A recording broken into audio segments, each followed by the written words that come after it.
My wife and I once had a beach house, but we moved to the city. I hadn't gone back for 26 years. She went there 4 times a year. When she passed away, my kids said, "Sell that useless place." I decided to visit before selling, but when I opened the rusty gate, I froze at what was living there. I'm glad to have you here. Follow my story until the end and comment the city you're watching from so I can see how far my story has reached. My name is Howard, and 6 months ago, I buried the only person who ever truly understood me. Julie was everything to me for 38 years of marriage, and now I sit alone in our empty house while my own children treat me like a burden they need to manage. The phone call came at exactly 7:30 this morning, just like it has every Tuesday for the past month. Marcus, my eldest son, doesn't even bother with pleasantries anymore. "Dad, we need to talk about that beach house situation again." His voice carried that tone he used when he thought he was being patient with me. "You're throwing money away keeping that place." I gripped the coffee mug Julie had given me last Christmas, the one with our wedding photo printed on the side. My hands weren't as steady as they used to be. "It's not throwing money away, Marcus. Your mother loved that house." "Mom's gone, Dad." The words hit like a slap. "Diana and I have been talking, and we think it's time you started making practical decisions about your finances." Diana. My daughter had been just as relentless as her brother, calling me every few days with the same lecture about fiscal responsibility and planning for the future, as if I were some senile old man who couldn't balance a checkbook. "The property taxes alone are costing you $4,800 a year," Marcus continued. "Plus maintenance, insurance, utilities. You're looking at almost $15,000 annually for a house you never visit." Never visit. That was the part that stung the most because it was true. Julie had gone to that beach house 4 times every year without fail. Spring, summer, fall, and once in winter for what she called her contemplation season. She always invited me, but I always had some excuse. Work commitments, even after I retired, golf tournaments, routine doctor appointments that could have been rescheduled. Now I wondered why I had been so reluctant to join her. Maybe because the house represented something I didn't understand about my wife, something private that she kept separate from our daily life together. "Your mother put a lot of love into that place," I said, watching a cardinal land on the bird feeder Julie had installed outside our kitchen window. "Dad, listen to yourself." Marcus's voice grew sharper. "Love doesn't pay bills. You're on a fixed income now. Social Security and your pension aren't going to stretch forever, especially with healthcare costs rising." This was always his angle, the practical financial argument. Marcus worked in real estate development, so he saw everything in terms of market value and profit margins. He'd inherited Julie's sharp mind for numbers, but none of her warmth. "Have you even been inside that house since Mom died?" Diana's voice came through the speaker. She must have been listening on the extension from her home across town. "Because I went by there last month, and Dad, it's falling apart. The paint is peeling, there's rust on the gate, and the whole place looks abandoned." My chest tightened. Julie had always kept that house immaculate. She was proud of every detail, from the garden she'd planted along the front walkway to the rocking chairs she'd positioned perfectly on the wraparound porch. If it was deteriorating now, it meant she really was gone. "Maybe I should go take a look," I said quietly. "Why?" Marcus jumped in immediately. "Dad, you're 74 years old. You have no business driving 3 hours each way to look at a property you're going to sell anyway. Just list it with a realtor and be done with it." 74. He said it like I was ancient, like I should be grateful they were even letting me make decisions about my own property. Julie would have been furious if she'd heard the way they spoke to me. "The market's good right now," Diana added. "Properties in that area are selling for $250,000 to $300,000. That's a significant amount of money, Dad. Money you could use for assisted living when the time comes." Assisted living. They'd been dropping hints about that for months too, ever since Julie passed, as if losing my wife automatically made me incompetent to live independently. "I'm not ready for assisted living," I said firmly. "Of course not," Marcus replied in that condescending tone again, "but it's good to plan ahead, and selling the beach house would give you options." Options. They made it sound like they were doing me a favor, when what they really wanted was to secure their inheritance. I'd seen the way Marcus looked at Julie's jewelry collection when we were going through her things, the way Diana had quickly claimed Julie's good china for safekeeping. I need time to think about this, I said. Dad, you've had 6 months to think about it. Diana's voice carried a hint of the impatience she usually reserved for her teenage daughters. How much more time do you need? 6 months. Had it really been that long since Julie drew her last breath in the hospital room, her hand growing cold in mine while machines beeped their final warnings? It felt like yesterday and a lifetime ago all at once. The longer you wait, the more money you're wasting, Marcus said. And frankly, Dad, we're worried about your judgment lately. Yesterday you told me you couldn't remember if you'd paid the electric bill, but you're holding on to a property that's costing you over $1,000 a month. That hit differently because there was truth in it. My mind had been foggy since Julie died. Some days I forgot to eat lunch. Other days I found myself standing in the kitchen, unable to remember what I'd come in there to do. The grief felt like a thick blanket that muffled everything around me. Maybe Marcus is right, Diana said, her voice softer now. Maybe it would be better to simplify things. Get rid of unnecessary expenses so you can focus on taking care of yourself. Taking care of myself. Such a clinical way to describe the process of learning how to live without the person who had been my partner in everything for nearly 4 decades. I'll think about it, I repeated, but even as I said the words, I knew they wouldn't be satisfied with that answer much longer. After I hung up, I sat in the silence of our kitchen, surrounded by Julie's things. Her reading glasses still sat on the counter next to yesterday's newspaper. Her coffee mug was still in the dish drainer where I'd left it after washing it the morning she went into the hospital for the last time. Maybe they were right. Maybe holding on to the beach house was just prolonging the inevitable. Maybe it was time to let go of the last piece of Julie's world that I'd never really understood. 3 weeks passed before I finally broke down and called Marcus back. The pressure had been relentless. Daily phone calls, surprise visits where Diana would walk through the house pointing out things that needed repair, and worst of all, the subtle suggestions that maybe I wasn't capable of managing my own affairs anymore. I'll do it, I said when Marcus answered his phone. I'll sell the beach house. The relief in his voice was immediate and unmistakable. That's great, Dad. Really, you're making the smart choice here. I can recommend a realtor who specializes in coastal properties. She's very efficient.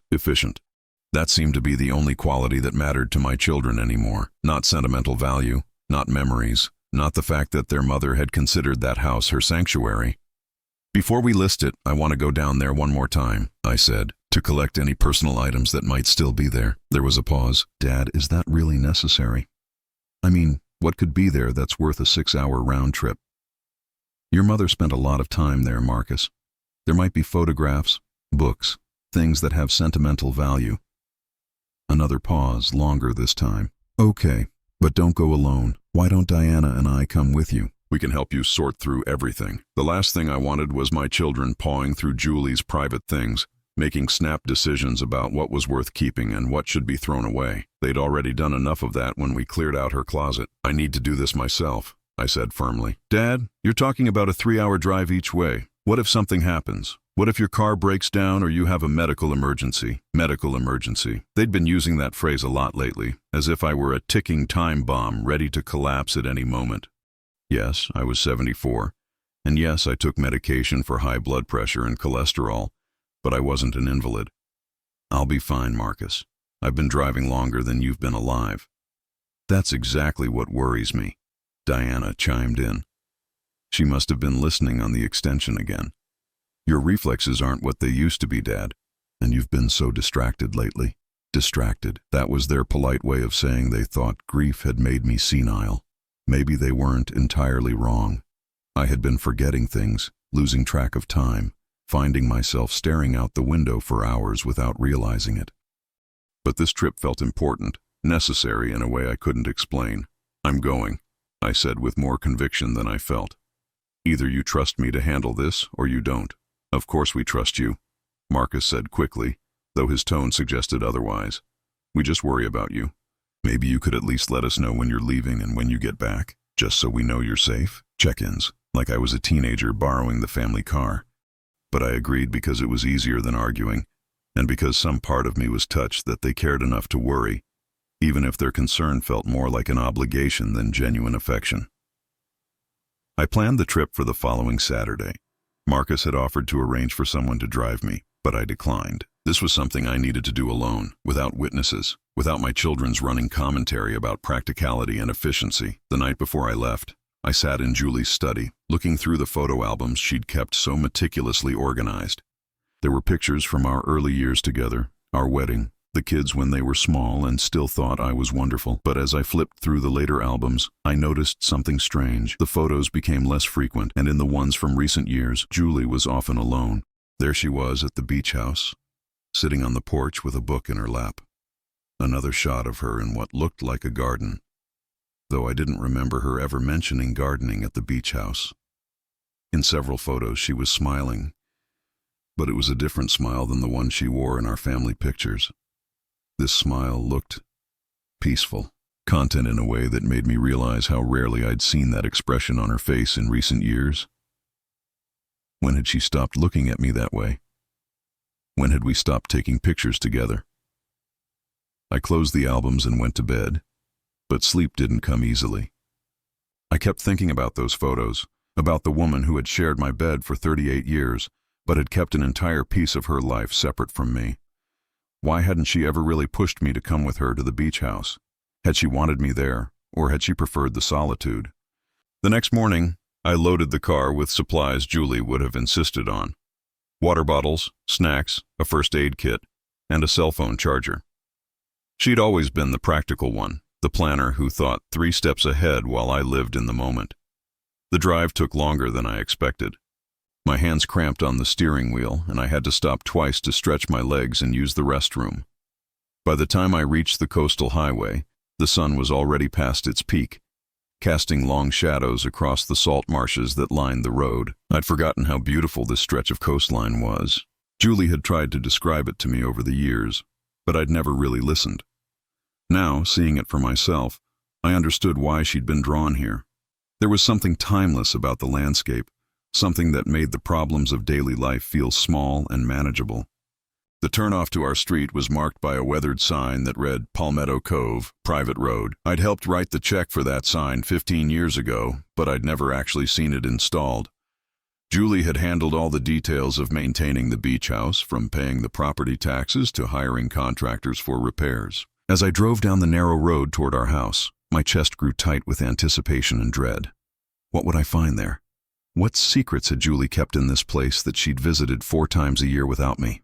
The house sat at the end of a dead-end street, partially hidden by mature palmetto trees and overgrown shrubs. I could see Diana had been right about the property looking neglected. The paint was indeed peeling, and the metal gate that led to the front walkway had developed a coat of rust. I parked in the gravel driveway and sat for a moment, engine off, listening to the sound of waves in the distance. Julie had always said the ocean called to her, and now I could hear what she meant. There was something hypnotic about the rhythm, something that seemed to slow down time itself. Taking a deep breath, I grabbed the house keys from my pocket and walked toward the front gate. My hand shook slightly as I reached for the latch. Whatever I found on the other side of this gate would change everything I thought I knew about my wife and my marriage. The rusty metal protested as I pulled it open, and that's when I froze, because what I saw in the front yard wasn't abandonment and neglect. What I saw made my breath catch in my throat. The yard was immaculate, not just maintained, but lovingly cared for. Fresh flowers bloomed in neat rows along the walkway.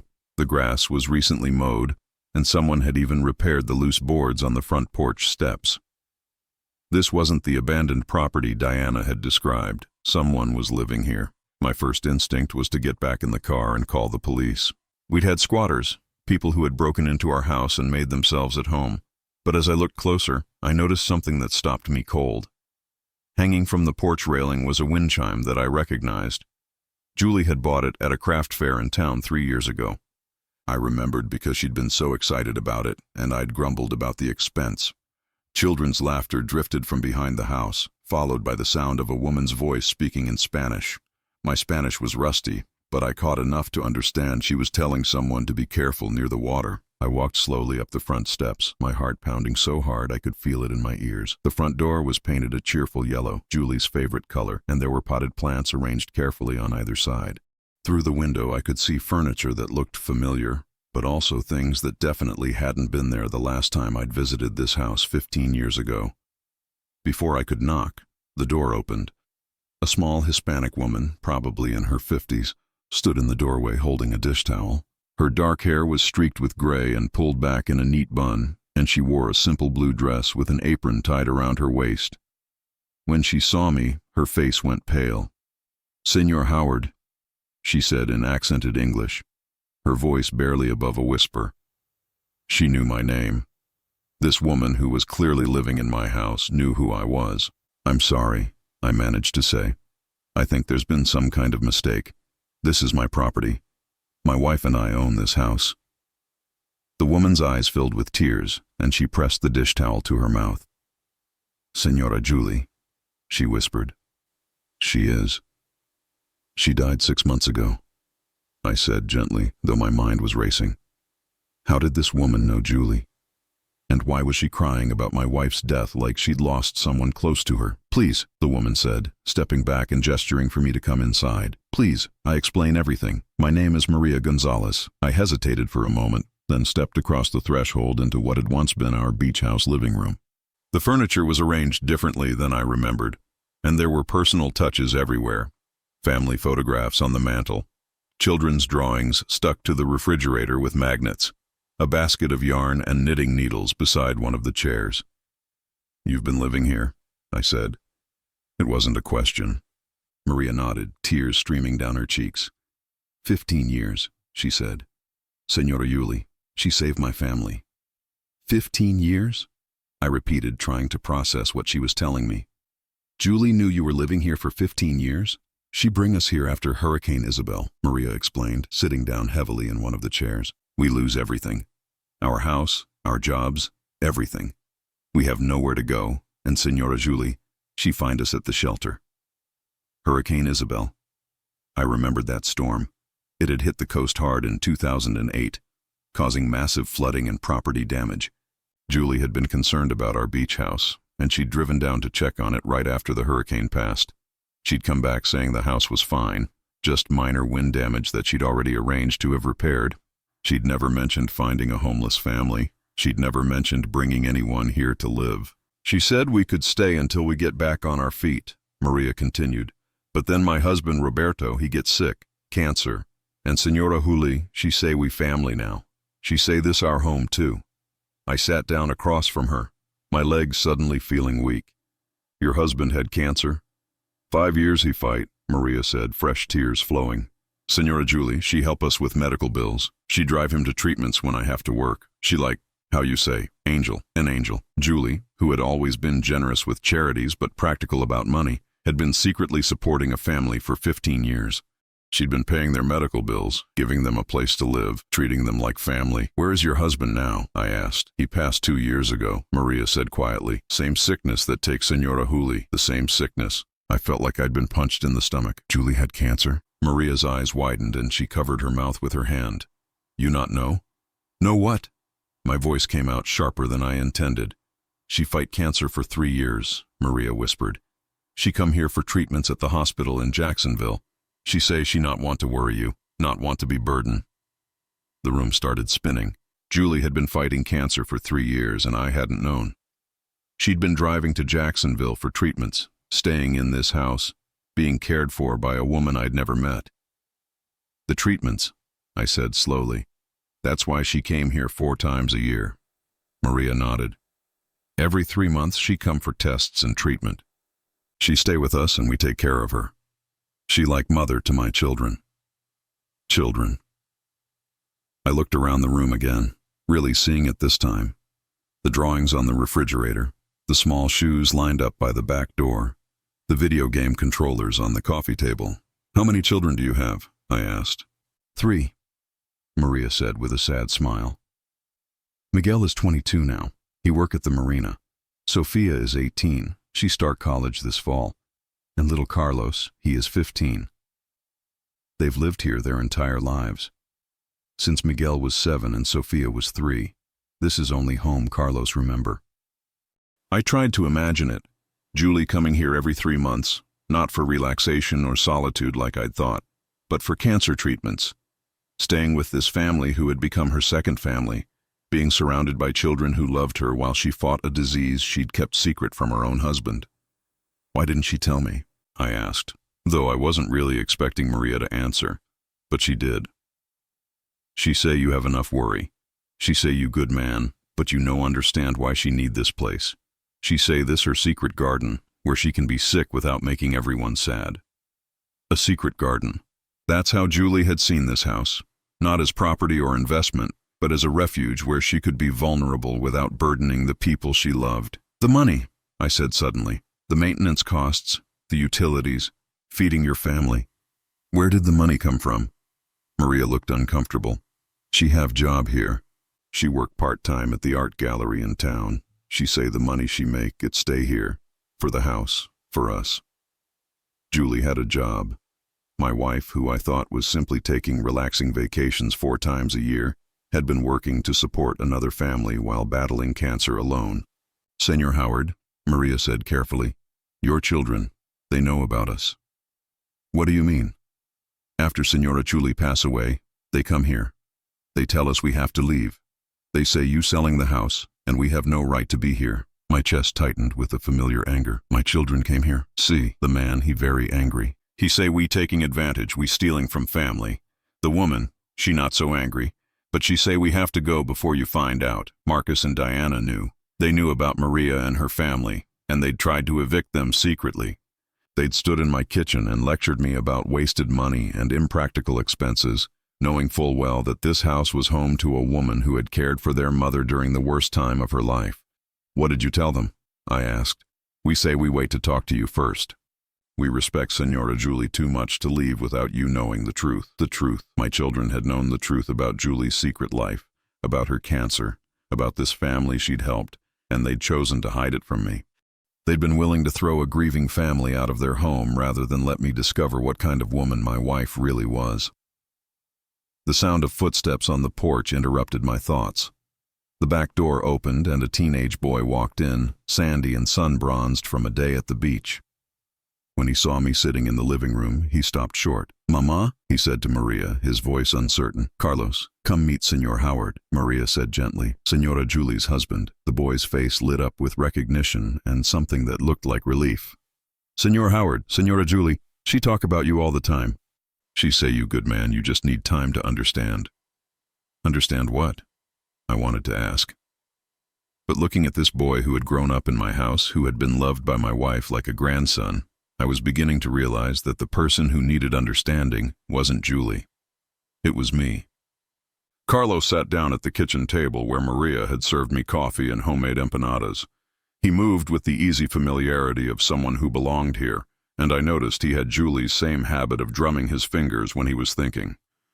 Senora Julie always say you come here someday, he said, studying my face. She keep box of letters for you in her room. What letters? I asked. Maria and Carlos exchanged glances. She write to you sometimes, Maria explained, when she feeling sad or scared. But she never send them. She say maybe someday she be brave enough, but that day never come. My throat felt tight. Julie had been writing letters to me that she never sent, pouring out feelings she couldn't share in person. Can I see them? Maria hesitated. Are you sure, Senor Howard? Some things, maybe they hurt to read. I thought about that for a moment. In the past hour, I'd learned that my wife had battled cancer for 3 years without telling me, that she'd been secretly supporting a family for 15 years, and that my own children had known about all of this and tried to cover it up. How much more could these letters hurt? I need to see them, I said. Maria nodded and stood up. Carlos, take Senor Howard to Senora Julie's room. I get the box. Carlos led me down a hallway I barely remembered to a bedroom at the back of the house. When he opened the door, I stepped into what was clearly Julie's private sanctuary. The walls were painted a soft lavender, and the windows faced the ocean. There was a desk positioned to catch the morning light, and bookshelves lined with novels I'd never seen her read at home. She spent a lot of time here, Carlos said quietly, especially when she not feeling good from the medicine. On the nightstand beside the bed was a framed photograph that made my chest ache. It was a picture of the two of us from our honeymoon, young and hopeful and completely in love. Next to it was a more recent photo of Carlos, Sofia, and Miguel building a sandcastle on the beach. Maria appeared in the doorway holding a wooden box that I recognized. I'd made it for Julie in our woodworking class 30 years ago. She'd claimed to love it, but I'd never known what she kept inside. Take your time, Maria said, setting the box on the desk. We give you privacy. They left me alone with 30 years of my wife's secret thoughts.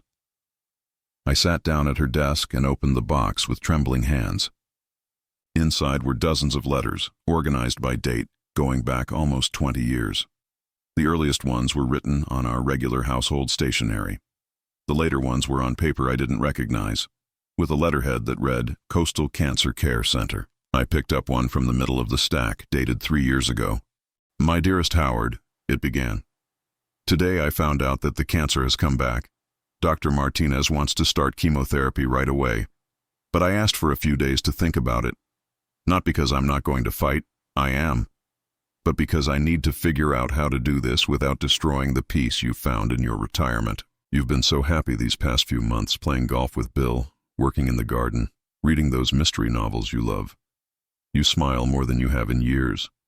How can I take that away from you by telling you I'm sick again? I know what you're thinking as you read this, that I should have told you immediately that we should face this together. And you're right, but Howard, you've spent 40 years taking care of everyone else. You worked 60-hour weeks to provide for our family. You held my hand through 2 miscarriages. You sat in waiting rooms during my mother's long illness. You've earned the right to be happy without worrying about me. Maria says I'm being selfish, that I'm robbing you of the chance to be my hero one more time. But I've watched you be everyone's hero for so long. Maybe it's time for me to be my own hero. Maybe it's time for me to handle something difficult without leaning on you. The children don't need to know either. Marcus is so busy with his new business, and Diana has her hands full with the girls. They have their own lives to live. They shouldn't have to watch their mother fall apart. I hope someday I'll be brave enough to share these letters with you.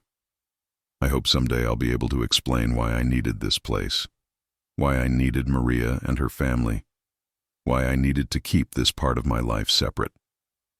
It's not because I love you less. It's because I love you too much to watch you suffer because of my suffering. I love you, Howard. I've loved you every day for 35 years, even when we felt like strangers living in the same house. Especially then. Forever yours, Julie. I had to stop reading. My hands were shaking so badly I could barely hold the paper, and tears were streaming down my face. Julie had been sick, scared, and fighting for her life, and she'd done it all alone because she wanted to protect me. But the worst part was that she was right.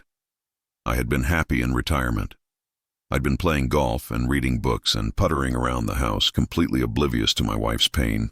How had I become so disconnected from the person I'd shared my life with? I picked up another letter, this one from just a year ago. My dearest Howard, today was a good day. The latest scans show the tumors are shrinking, and Dr. Martinez is optimistic about my prognosis. I actually felt well enough to help Maria plant new flowers in the front garden. Carlos taught me how to braid friendship bracelets, and Sophia showed me pictures from her senior prom. These people have become my family in a way I never expected. When I'm here, I'm not just Julie the wife or Julie the mother. I'm just Julie, a woman who loves flowers and teenage gossip and the sound of children laughing. I'd forgotten who that person was. I think about bringing you here sometimes. I imagine showing you the garden, introducing you to Miguel's girlfriend, watching you teach Carlos how to fish from the pier. But then I remember how uncomfortable you get around people you don't know, how you always feel like an outsider in other people's homes. This is my space, Howard. For the first time in my adult life, I have a space that belongs completely to me. Does that make me selfish? Does that make me a bad wife? I don't think you'd understand. You've always been so self-contained, so sure of who you are and what you want. You don't need other people the way I do. You don't need the messiness of extended family and complicated relationships. But I do. I need Carlos asking me to help with his homework. I need Sophia calling me abuela and asking for advice about boys. I need Maria's quiet strength and Roberto's terrible jokes. I need to feel needed in a way that has nothing to do with managing a household or coordinating family schedules. Is it wrong that I'm happier here than I am at home? Is it wrong that when I think about dying, what makes me saddest isn't leaving you, because I know you'll be fine, but leaving them? I love you, Howard, but I love them too, and I don't know how to make those two loves fit together in one life. Forever yours, Julie. I set the letter down and stared out the window at the ocean Julie had loved so much. She'd been right about me in some ways. I was uncomfortable around people I didn't know, and I did prefer the predictability of my own routines. But she'd been wrong about the most important thing. I wouldn't have been fine without her. I wasn't fine without her. There was a soft knock on the door, and Maria peered in. "You okay, Senor Howard?" I wiped my eyes and nodded, though I felt anything but okay. "Maria, can I ask you something?" Of course. Was she happy here? Really happy? Maria's face softened. She was herself here. Sometimes sad, sometimes scared, but always herself. At home, she say she feel like she playing role. Here, she could just be Julie. Just be Julie. My wife had felt like she was playing a role in her own home, in her own marriage. What did that say about the life we'd built together? "There's something else," Maria said carefully. "In the bottom of the box. She write it just before she get too sick to come here anymore." I reached into the box and found an envelope marked, "For Howard, to be opened only if something happens to me." My hands trembled as I opened it, already knowing this would be the hardest letter to read, but I had to know. After 38 years of marriage, I finally had to know what my wife really thought about our life together. The final letter was different from the others. The handwriting was shakier, and there were water stains on the paper that could only have been tears. "My beloved Howard, if you're reading this, then I'm gone, and you've finally found this place that meant so much to me. I hope Maria and her family were able to explain why I kept this secret from you. I hope you can understand, even if you can't forgive me. I need to tell you something that will hurt you, and I'm sorry for that. But you deserve to know the truth about our children, especially now that I won't be there to run interference anymore. Marcus and Diana know about Maria and her family.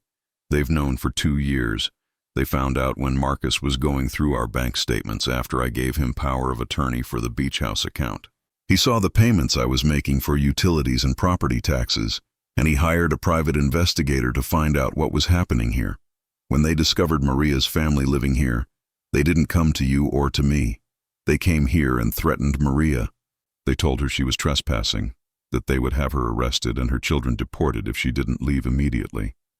They told her they would claim she had been stealing from us. Maria called me, terrified and sobbing. I drove down that same day and confronted our children. Howard, I've never seen them so cold, so calculating.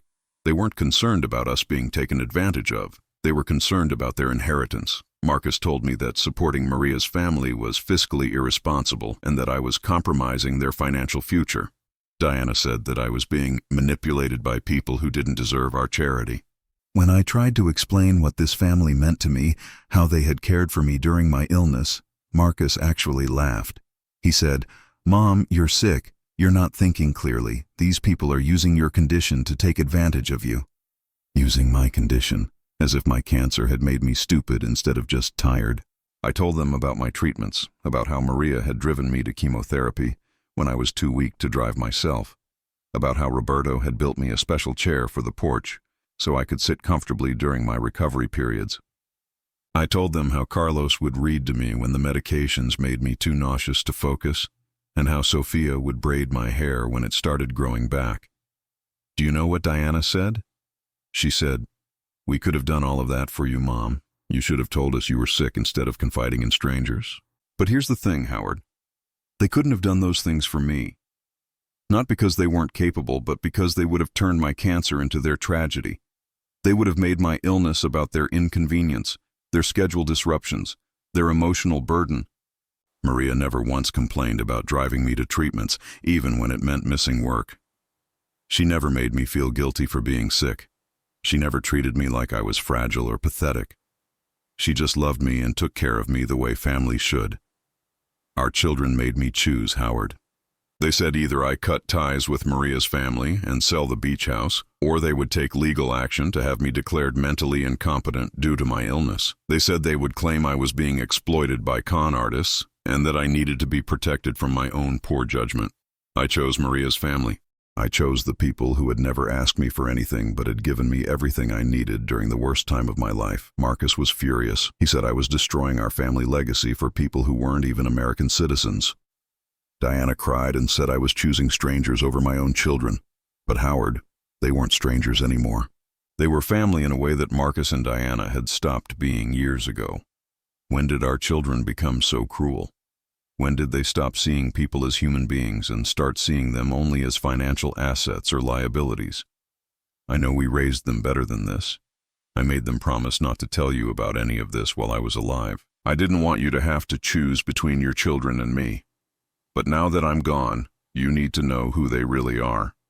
You need to know that when they pressure you to sell this house, it's not because they're worried about your finances. It's because they can't stand the thought of outsiders benefiting from what they consider their inheritance. Maria has a letter from me giving her family the right to stay in this house for as long as they want. It's not legally binding, but it's my written intention. I also left money in a separate account to cover the house expenses for the next 5 years. Marcus and Diana don't know about this account. I'm telling you this not because I want you to feel obligated to honor my wishes, but because I want you to make an informed decision. If you choose to sell this house and ask Maria's family to leave, that's your right. But if you do it knowing the truth about why our children want them gone. Howard, you're a good man. You've always been a good man. You worked hard to provide for us. You were faithful and dependable, and you loved us the best way you knew how. But somewhere along the way, we stopped really seeing each other. We became roommates instead of partners, and our children learned to see relationships as transactions instead of connections. I don't blame you for this. I don't blame myself either, not anymore.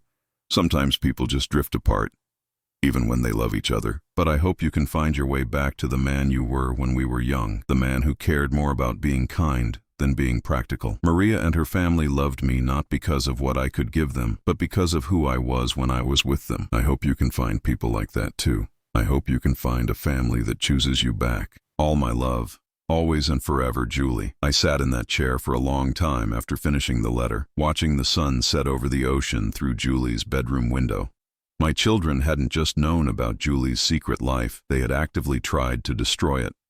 They had threatened an innocent family and manipulated their sick mother, all to protect money that wasn't even rightfully theirs yet.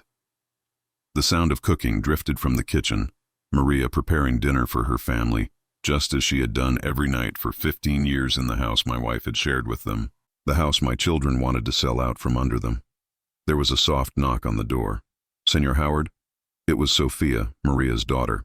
I'd heard her come home from work earlier. "Mama says dinner is ready if you want to join us."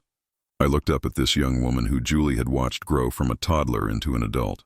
She had Maria's kind eyes and a shy smile that reminded me somehow of Julie. "You don't have to," she added quickly. "Mama just thought maybe you're hungry, and we always have too much food anyway." Too much food. Julie had always complained that I never cooked enough when it was my turn to make dinner. She'd said I had no sense of proportion, that I couldn't cook for more than one person because I'd spent so many years eating alone while she was here. Here, being part of a family that actually gathered around a table together every night. "I'd like that," I said, standing up slowly. My legs were stiff from sitting so long, and my heart felt like it weighed 1,000 pounds. In the kitchen, Maria had set an extra place at the table. Carlos was already seated, telling Miguel about something that had happened at school. Miguel, who I now saw looked like a younger version of his father in the family photos on the refrigerator, was teasing his little brother good-naturedly. "Senor Howard," Miguel said, standing up when I entered the room. "I'm sorry we couldn't meet under better circumstances. Senora Julie talked about you all the time." "She did?" "Oh yes," Sophia said, taking the seat beside me. "She told us about your woodworking, and how you built her that jewelry box she loved so much. She showed us pictures of the bookshelf you made for your old house. Julie had talked about my woodworking. I'd given that up years ago, after I retired and couldn't see the point in making furniture we didn't need. But she'd remembered it, had been proud enough of my work to share it with this family." "She said you were very talented," Maria added, serving me a plate of rice and beans with grilled chicken. "She said you just forgot how much you loved creating things." As we ate dinner together, I listened to this family talk about their day, their plans, their dreams. Carlos was excited about making the varsity soccer team.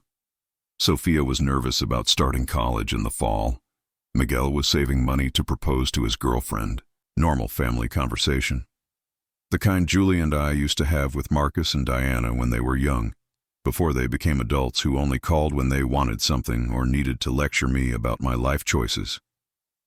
"Senor Howard," Carlos said as Maria served dessert, "are you going to make us leave?" The question hung in the air like a challenge. 3 generations of this family looking at me, waiting to hear whether I would honor Julie's wishes or bow to my children's pressure. "Carlos," Maria said sharply, "that's not appropriate." "It's okay," I said. "It's a fair question." I looked around the table at these people who had loved my wife when I was too distracted to see she needed loving. Who had cared for her when I didn't even know she was sick? Who had given her the family warmth that somehow our own family had lost along the way? My phone buzzed with a text message.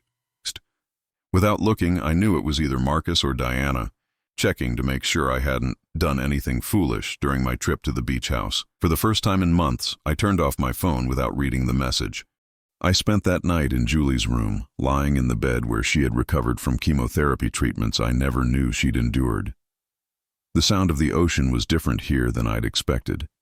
Not the harsh crashing I'd imagined, but a gentle, rhythmic whisper that seemed to ease the ache in my chest. In the morning, Maria knocked softly on the door and brought me coffee in Julie's favorite mug, the blue one with seashells painted around the rim. "How did you sleep?" she asked, settling into the chair by the window. "Better than I have in months," I admitted. It was true. For the first time since Julie died, I'd slept through the night without waking up reaching for her side of the bed. "She sleep good here too," Maria said. "Even when she very sick, she say the ocean help her rest." I sipped the coffee, which was stronger and more flavorful than anything I'd been making for myself at home. "Maria, I need to ask you something, and I want you to tell me the truth." She nodded, her dark eyes serious. "Do you want to stay here? Not because you feel obligated to honor Julie's memory, but because this is really your home." Maria was quiet for a long moment, looking out at the ocean. "My children, they born in Puerto Rico, but they grow up here. Carlos, he never know any other home. Sophia, she graduate from high school here. Miguel, he meet his girlfriend at the marina where he work. This is not just where we live, Senor Howard. This is where we belong." "And me being here? Does that feel strange to you?" "No," she said immediately. "Feel right. Senora Julie always say this house too big for one person. She say it need family to make it alive. Family. I'd been thinking about that word a lot since reading Julie's letters. Blood didn't automatically make you family, and living in the same house didn't guarantee connection. Family was what you built with love and daily kindness and showing up for each other when it mattered." My phone had been buzzing with increasingly frantic messages since yesterday evening. I finally turned it on to find 17 missed calls and 23 text messages. Most were from Marcus and Diana, but some were from their spouses and even from Diana's teenage daughters. The messages followed a predictable pattern. First concern. "Dad, are you okay? You said you'd call when you got there." Then irritation. "We're worried sick. Please respond immediately." Finally, anger. "This is ridiculous. We're driving down there." The last message, sent at 6 this morning, was from Marcus. "Dad, we know you're upset about something. We're leaving now and should be there by noon. Don't do anything crazy until we can talk." Don't do anything crazy. Like honoring my wife's wishes. Like treating the people she loved with basic human decency. I looked at Maria, who was pretending not to notice my agitation, but clearly waiting to see what the phone calls meant for her family's future. "My children are coming here," I said. "They'll be here in a few hours." Fear flashed across her face. "Maybe we should leave for the day. Take the children to my sister's house until—" "No." The word came out more firmly than I'd intended. "This is your home, Maria. You don't run away from your own home." I stood up and walked to Julie's desk, where I'd left her letters scattered across the surface. Among them was a business card I'd noticed yesterday but hadn't paid attention to. Patricia Henderson, real estate attorney. Julie had been planning ahead, making sure Maria's family would have legal protection. I called the number on the card. A professional but warm voice answered on the second ring. "Ms. Henderson, this is Howard Mitchell. I believe my late wife, Julie Mitchell, was a client of yours." "Mr. Mitchell." "Yes, Julie was a dear friend as well as a client. I'm so sorry for your loss. She was an extraordinary woman. I'm at our beach house, and I've discovered some things about my wife's arrangements here. I need to understand the legal situation regarding the family that's been living here." "Of course. Are you free this morning?" "I'm actually in my office today, and I have all of Julie's paperwork here. We could meet in person if you'd like." I arranged to meet her in an hour, leaving Maria with instructions to prepare lunch for 5 people.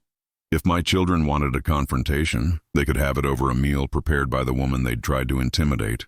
Patricia Henderson's office was in a converted Victorian house in the historic district of the nearest town. She was a woman in her 60s with silver hair and sharp eyes that reminded me of Julie's when she was determined about something. Julie came to me 3 years ago, she explained, spreading documents across her desk. She wanted to make sure Maria's family would be protected if anything happened to her. We worked together to create several legal safeguards. She handed me a folder thick with papers. There's a living trust that ensures the house can't be sold without providing Maria's family with adequate notice and relocation assistance. There's also a life insurance policy that Julie purchased specifically to cover the house expenses for 10 years. 10 years. Julie had planned for a decade beyond her own death to make sure this family would be secure. Your children can't simply evict Maria's family, Patricia continued. Julie made sure of that. But more importantly, she left you with options. What kind of options? Patricia smiled. Julie was very specific about what she hoped you would choose to do, but she also knew she couldn't force your hand. She set up 3 possible scenarios, each with complete legal documentation. She pulled out 3 separate files. Option 1. You sell the house, but Maria's family receives 6 months' notice and $50,000 in relocation assistance. Option 2. You maintain ownership but sign a long-term lease agreement with Maria, making them official tenants with all the legal protections that provides. Option 3.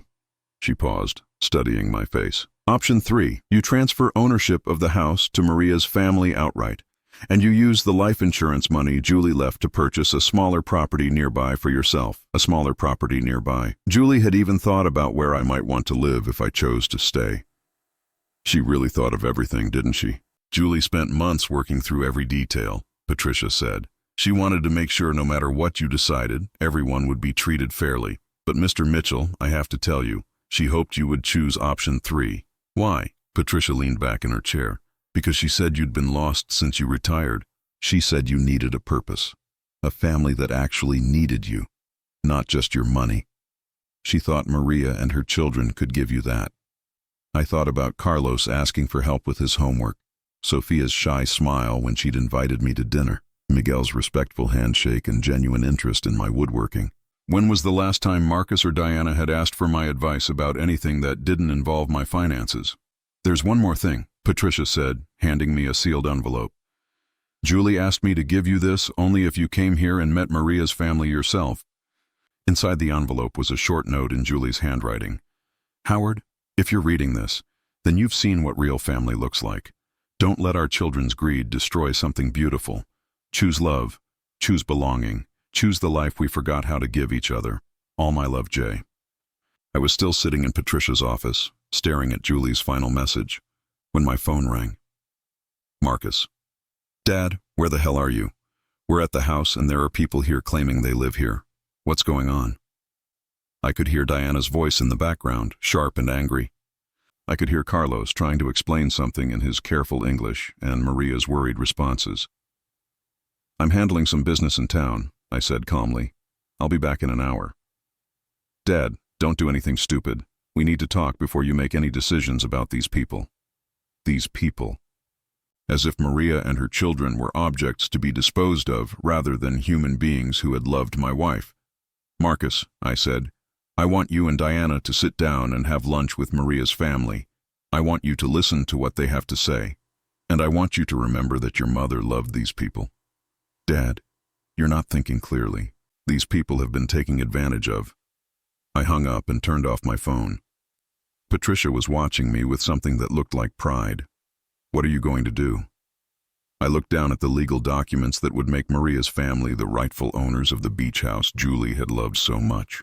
The house where she'd found the family warmth that our own family had somehow lost.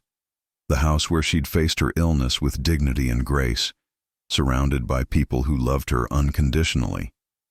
I'm going to honor my wife's wishes, I said, reaching for a pen, and I'm going to choose the family that chose her. As I signed the papers that would transfer ownership of the house to Maria, I felt something I hadn't experienced in months.